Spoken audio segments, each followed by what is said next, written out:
رسول اللہ صلی اللہ علیہ وسلم نے حضرت انس بن مالک رضی اللہ تعالی عنہ کو چوتھی نصیحت یہ فرمائی کہ اے بیٹا، نماز کے اندر پوری توجہ اللہ کی طرف رکھنا، نماز میں پوری توجہ اللہ کی طرف رکھنا۔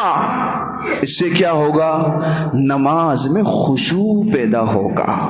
پھر وہ نماز ہماری نمازوں کی طرح نہیں ہوگی کہ عشاء کی 17 رکعتیں 5 منٹ میں پڑھ کے جا رہے ہیں۔ پھر وہ نماز ہماری نمازوں کی طرح نہیں ہوگی کہ رکوع تو کیا لیکن قومہ نہیں کیا، سجدہ تو کیا لیکن جلسہ نہیں کیا۔ اب تو ایسے بھی میرے دوست ہیں جن سے پوچھا جائے قومہ کیا ہوتا ہے نہیں معلوم، جلسہ کیا ہوتا ہے نہیں معلوم۔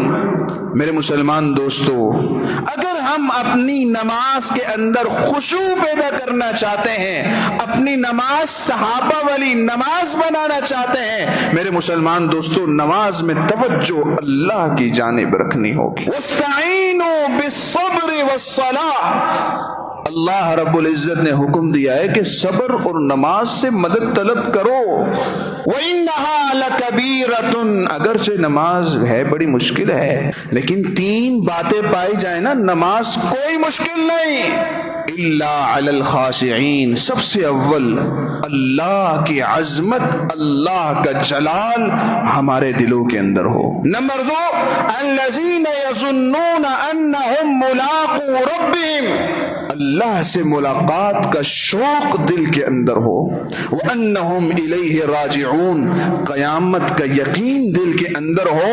یہ 3 باتیں جس انسان، جس مرد مومن کے دل میں پائی جائیں گی، اس کے لیے نماز خشوع کے ساتھ پڑھنا کوئی مشکل نہیں۔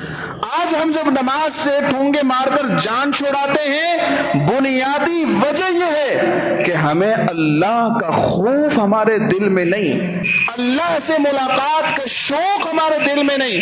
میرے مسلمان دوستو، اللہ کی عظمت اور جلال ہمارے دل میں نہیں۔